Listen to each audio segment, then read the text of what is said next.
Buenas noches a todos los que están aquí. Es un gusto tenerlos, un gusto recibirlos una vez más en estos diálogos al café. Marcos Escudero. Esta noche tenemos un tema que ha estado dinamizando mucho el ambiente político y social en el país. Ha provocado eh, movilizaciones, ha provocado paros cívicos y todavía sigue concitando mucha atención y sigue convocando la atención de la gente. Muchos todavía no se han dado clara cuenta de qué es lo que está realmente en juego con el tema del censo, ¿no? Lo que hoy día vamos a trabajar es justamente la idea del censo y le hemos puesto censo sin consenso, porque claramente no hay todavía una definición clara de qué es lo que queremos y cómo queremos avanzar hacia el censo. Creo que las dos presentaciones que nos han hecho ustedes se complementan muy bien y nos ayudan a entender la enorme complejidad que tiene la elaboración, la realización de un censo, especialmente cuando esperamos o le exigimos al censo que se convierta, ¿no es cierto?, en una fuente fundamental de información muy amplia y muy variada. Como Carmen nos ha recordado, no solamente se trata de obtener información de los individuos, sino también de los hogares y de las viviendas. De manera que es una situación realmente muy compleja. Sin embargo, para el debate, mientras los colegas se animan a pedir la palabra, todavía no veo a nadie que haya levantado la mano. Yo quisiera recordar ahora un tema importante que me parece que tiene que ver con las tensiones políticas y sociales que se han levantado a raíz del censo. Eh, los censos muchas veces pasaban casi desapercibidos, ¿no? Eran, digamos, un momento en el que algunos agitaban el miedo a los impuestos y qué sé yo, y generaban algún tipo de problemas con los gobiernos, pero no eran materia de una discusión, de un debate tan acalorado y tan profundo como ahora. Pero en los últimos años, especialmente desde los 90, el censo se ha convertido en un punto de referencia clave para políticas de distribución y de asignación de recursos económicos y políticos, ¿no es cierto?, que han convertido el censo en una materia de enorme atención para cualquier persona y para cualquier autoridad. Esos tres momentos son la Ley de Participación Popular, ¿no es cierto?, de 1994, que establece que la parte coparticipable de los recursos tributarios a los municipios se va a hacer en función de la población que tienen esos municipios. Entonces, el tema de la población en cada municipio es un tema central para la eh, recolección de recursos, la asignación de recursos para el municipio. Luego vino la ley del IDH, del impuesto directo a los hidrocarburos, que también establece, ¿no es cierto?, la cantidad de población, especialmente en los departamentos, para la coparticipación de la renta petrolera a nivel departamental y a nivel de las universidades también. Las universidades reciben en función de la población a la que están sirviendo. Y finalmente, aunque se había tomado en cuenta la población para la asignación de escaños parlamentarios, en la Constitución del 2009 se incluye específicamente la referencia de que la asignación del número de escaños que corresponda a cada departamento y el número de circunscripciones uninominales se va a determinar en base a la población censal. Bueno, entonces esto hace que el tema del censo sea pues un tema central para los gobiernos municipales, para los gobiernos eh, universitarios y para los gobiernos departamentales, y se convierte en un mecanismo eh, clave de asignación de recursos. Esto no sucedía antes y sucede ahora. Por eso mismo yo quisiera hacerles una pregunta. El tema clave, el tema central políticamente más sensible es justamente el de la cuantificación, el de la enumeración de la cantidad de población que existe en el territorio.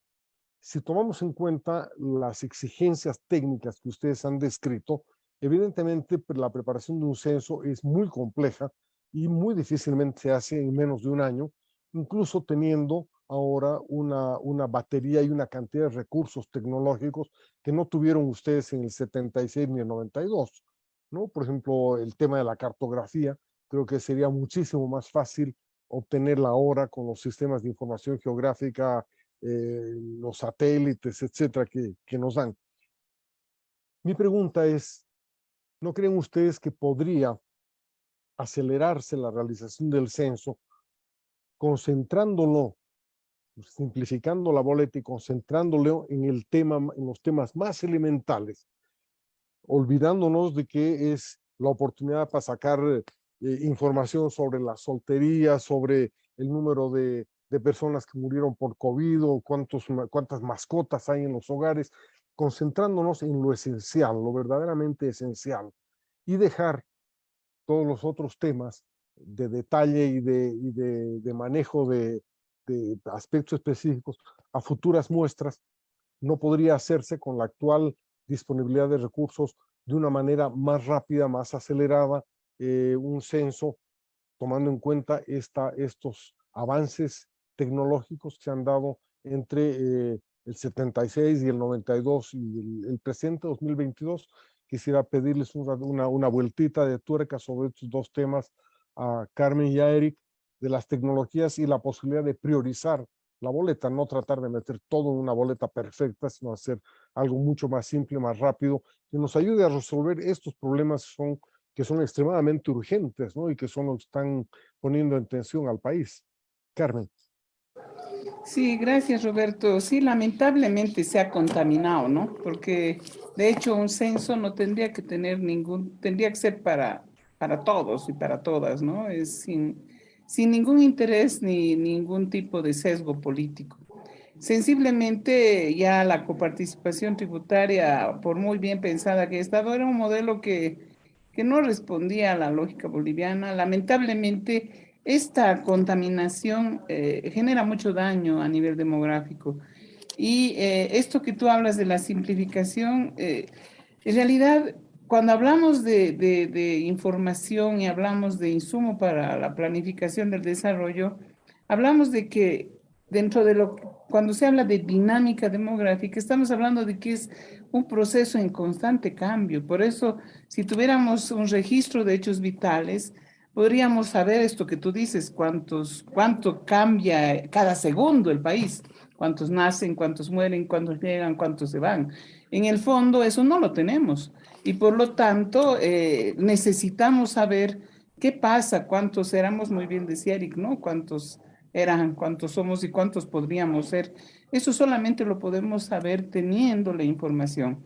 Ahora, el censo cuesta demasiada cantidad de dinero, ¿sí? Estamos hablando de una magnitud de dinero. Ya en el censo 2001 se decía 10 millones de dólares, porque se pensaba que era más o menos un per cápita de un dólar por persona, ¿no? Fueron 8 millones, bueno, luego fueron, y así ha ido creciendo y ahora es salvaje, ¿no? El monto que se maneja. Entonces, es tanta cantidad de recursos que yo creo que hacer un listado del universo, que de hecho es un listado que también se va a utilizar para, como marco muestral para poder desarrollar y hacer encuestas por muestreo, que eso es también una misión del censo.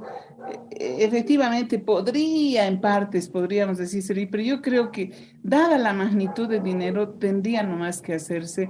Ahora, se puede quitar variables, pero si te fijas, en realidad estamos apuntando dentro del censo a las dimensiones fundamentales del desarrollo: la economía, la educación, la salud, la vivienda, los servicios básicos.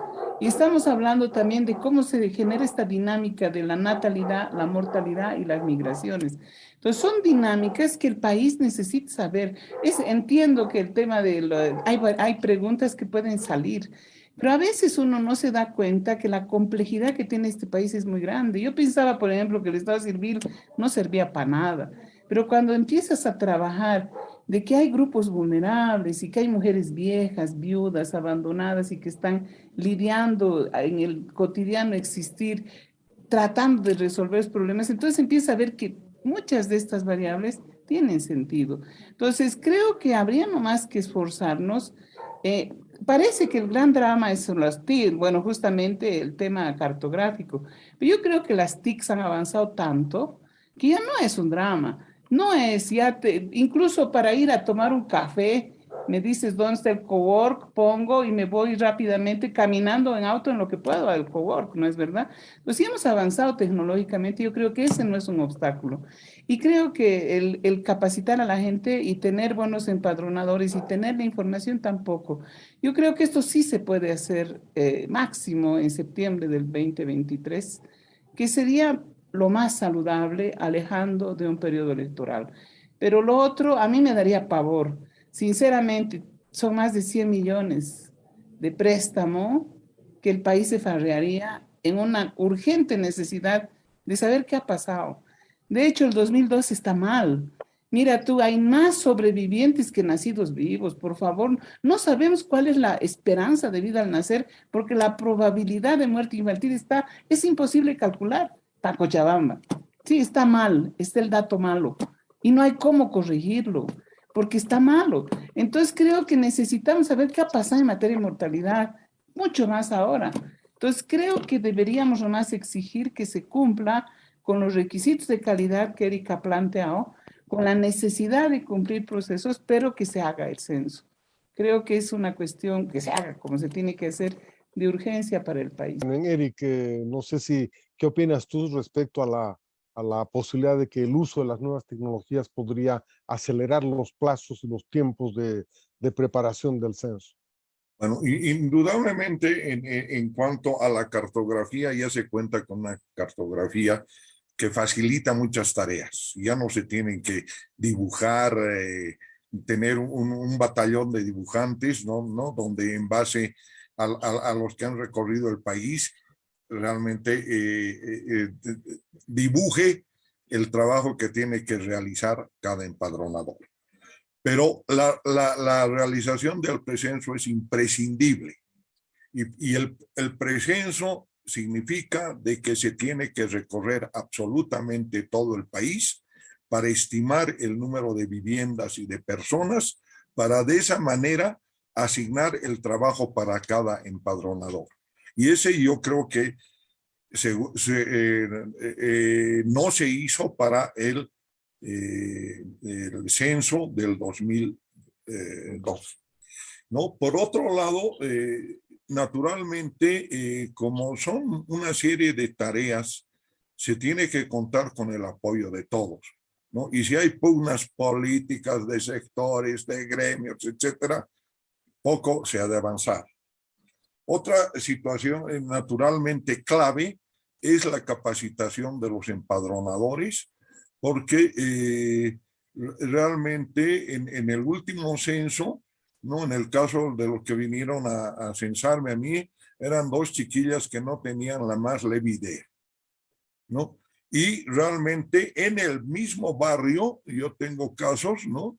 De gente que ha tenido que llamar a la oficina del censo porque no llegaron los empadronadores, ¿no? Y eso significa realmente toda una tarea. Yo creo que la cuestión logística es fundamental para el éxito de un censo.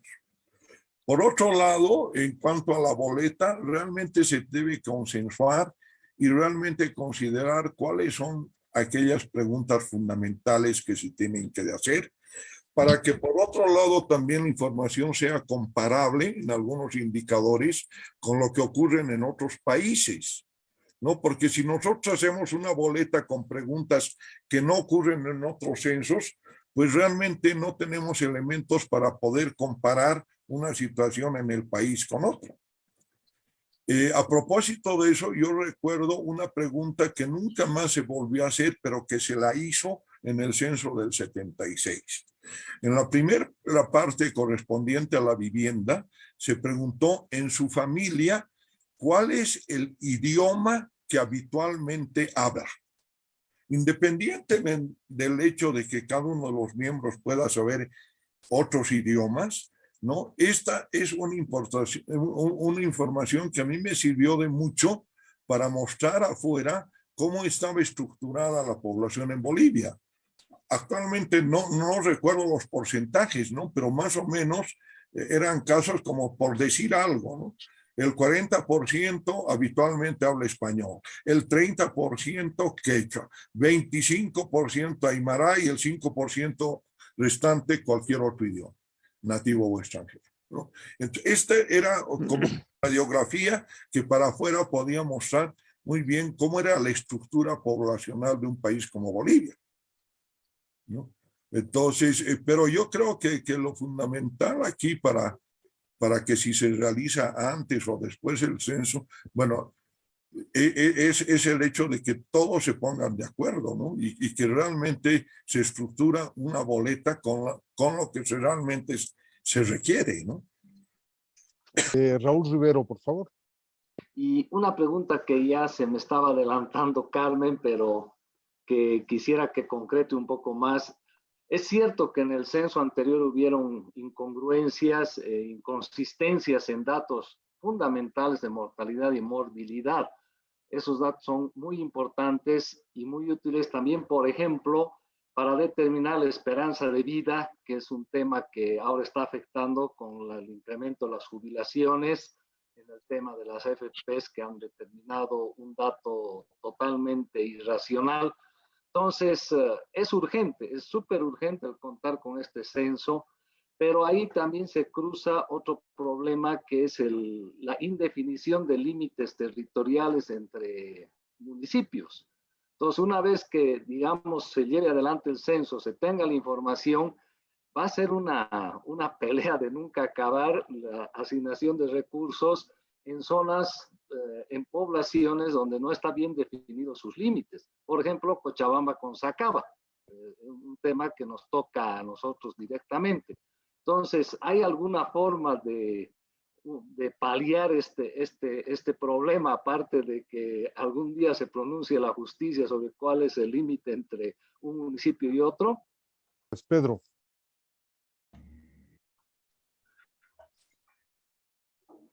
Gracias, Roberto.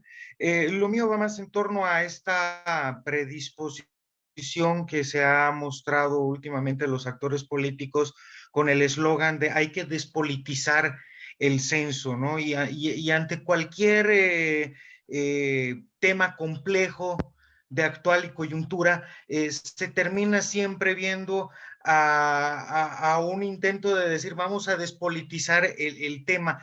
Pienso que particularmente ahora resulta muy difícil el tema de despolitizar el censo porque el censo determina muchas cosas políticamente hablando, ¿no es cierto? O sea, determina representación política, acceso a escaños, determina el reparto de recursos, en cuanto a población para municipios, para universidades. Entonces, indefectiblemente el censo es un instrumento técnico de gestión pública, pero no deja de ser político. Entonces, también quisiera ver cuál es la opinión de Carmen al respecto y también de ¿cómo se llama? De Eric, para tener una idea más clara.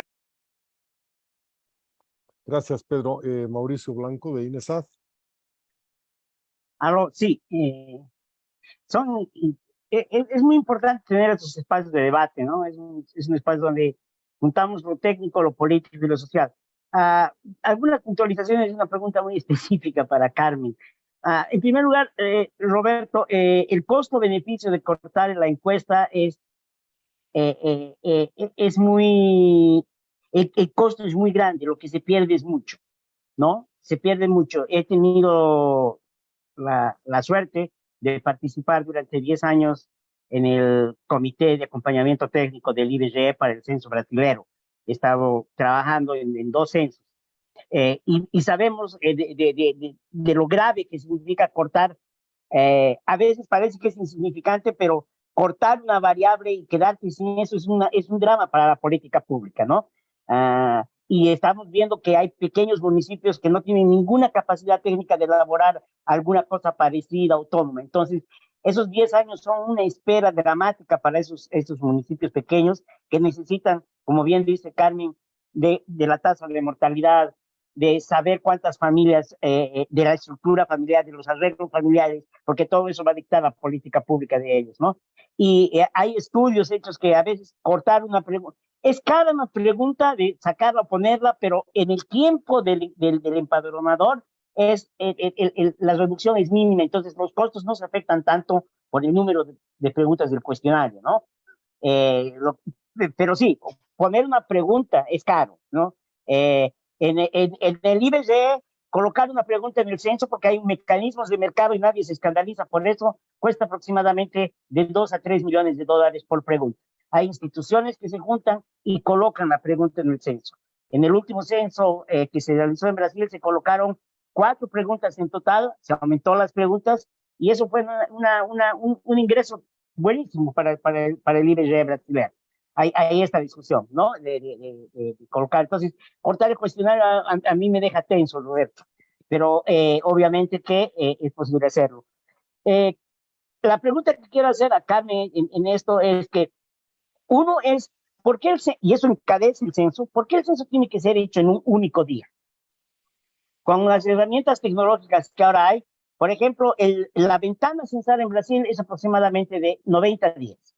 Lo que te da tiempo para preparar con calma la llegada, incluso para tu grado de rechazo de la abertura del domicilio, puedes volver en esos 90 días 2, 3 veces hasta realmente censar.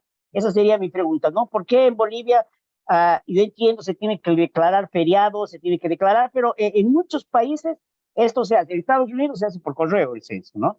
En Estados Unidos es por correo. Entonces, esa es la primera pregunta, ¿no? ¿Por qué no comenzar a discutir estas cosas? La segunda cosa es que en el censo brasileño tenemos un diseño muestral al mismo tiempo que tenemos el universo. Me explico. En Brasil vamos a suponer en un edificio y para tener un diseño de muestra muy grande, para tratar de ayudar a lo que estaba diciendo Roberto, el empadronador toca la puerta y uno tiene que apretar para que aleatoriamente le salga el 1 o el 2.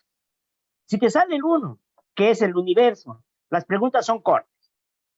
Hay 20, 15 preguntas. Si te sale el 2, viene el completo. El 2 es una muestra. Claro, no es una muestra como la encuesta de hogares, es una muestra gigante de 35%. Estos mecanismos precisan ser discutidos. También hay entre periodos. Por ejemplo, el contagio poblacional de cada 5 años, que simplemente es contar la población por sexo y por edad, que también ayuda para las políticas públicas. Creo que este es un plan que deberíamos andar pensando nosotros que trabajamos y somos consumidores. Es un plan para el IBGE de largo plazo, de institucionalizarlo. Eran esas mis preguntas. Muchas gracias, Mauricio. Le voy a hacer la palabra a Erika Brockman. Adelante, Erika, por favor. Gracias, Roberto. Gracias por este espacio. Yo quiero compartir algunas preocupaciones respecto al censo, en el sentido de que, evidentemente, concuerdo con Pedro y con Mauricio de que no podemos definitivamente acortar el censo. Hay ciertos protocolos y ciertas matrices que son fundamentales y las variables de población, mortalidad, fecundidad y migración son vitales. Tampoco podemos, me da la sensación, introducir muchas innovaciones, mucho tema innovativo, porque resulta que tenemos una población que todavía no está acostumbrado, por ejemplo, a hacer por correo, etc. Hoy día yo quiero preguntarle a Carmen el tema del código especial para zonas de indefinición limítrofe. Creo que hay un código especial al respecto y no nos debe asustar el hecho de que el 80 y tantos o más municipios en el país estén con indefiniciones limítrofes.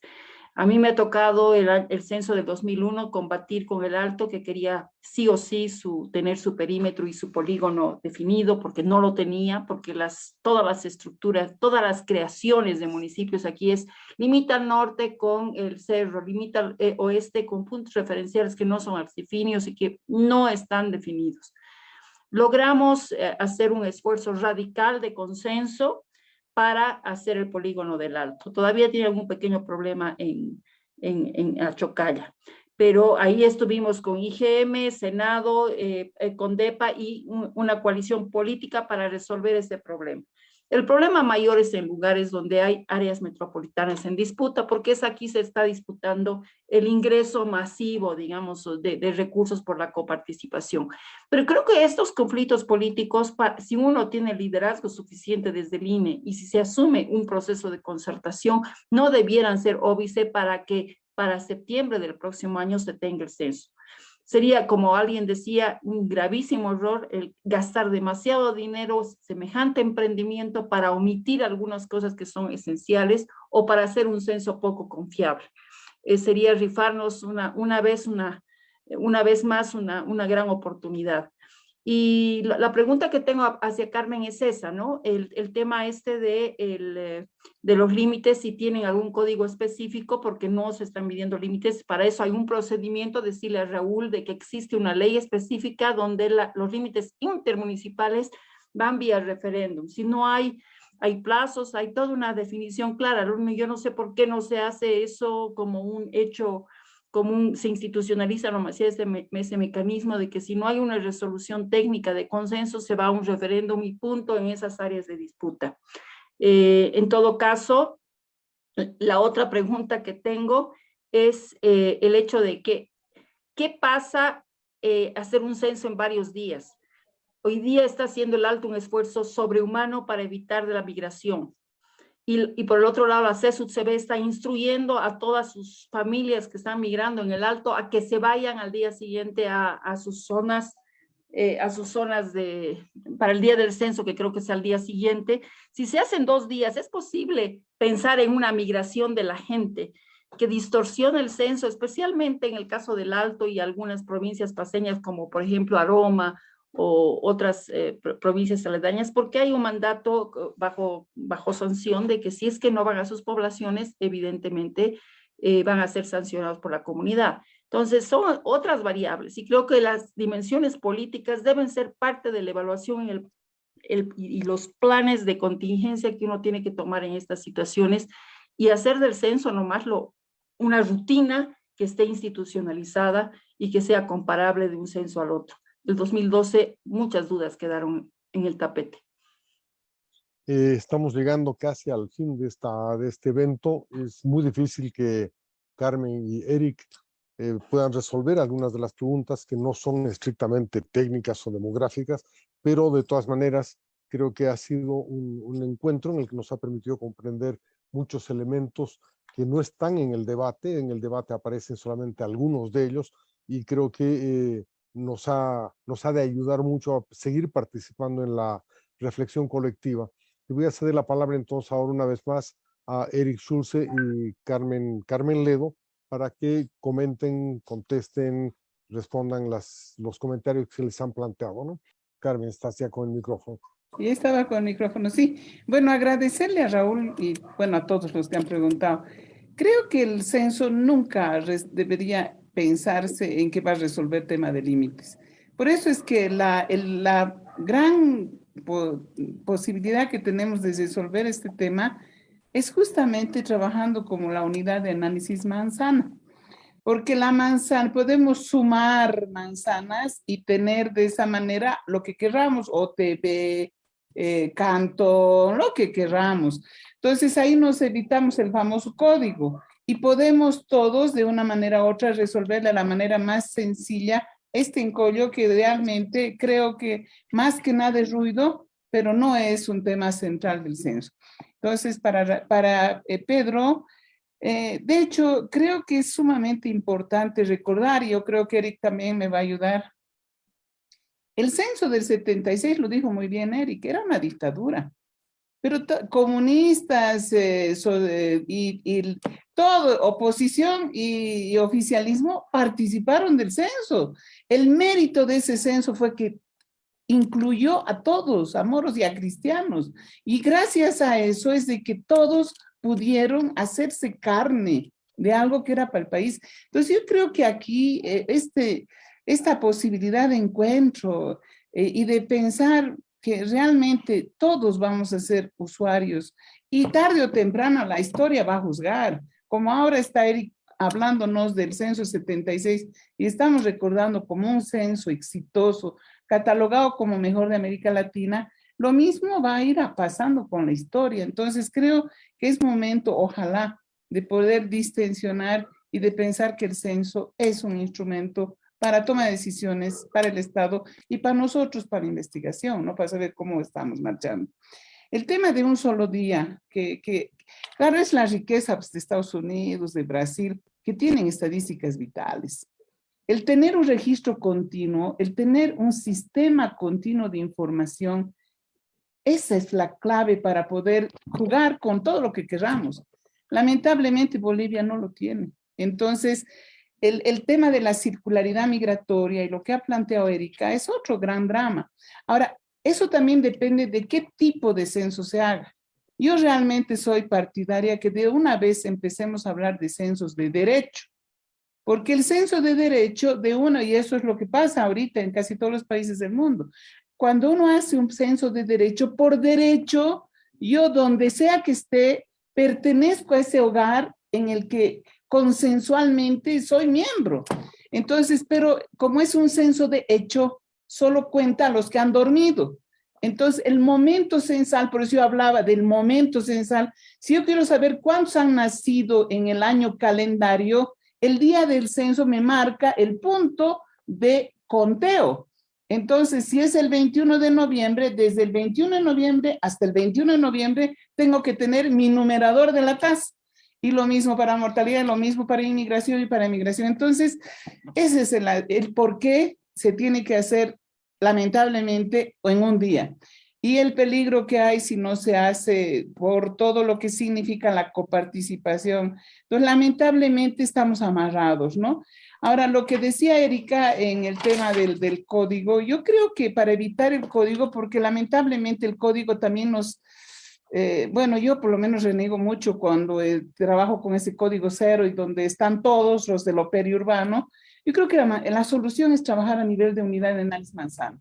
Y eso, la cartografía son polígonos. Y ahí los polígonos con la esquina noroeste y hacer el recorrido del reloj y todo eso nos salva. Creo que eso tenemos que hacer. Afortunadamente, como muy bien decía Eric, ya está todo poligonizado. Ya no hay que sufrir, está ya hecha la cartografía. Lo que hay que hacer es utilizar. Y lo que sí es importante es, de una manera u otra, creo, comenzar a partir ya después del levantamiento del censo, a generar estas sumas, ¿no? A nivel de espacial, a lo que vaya uno a necesitar. Bueno, no sé si me he olvidado de algo, pero quisiera dejar que Eric también conteste. Bueno, adelante, Eric. Muchas gracias.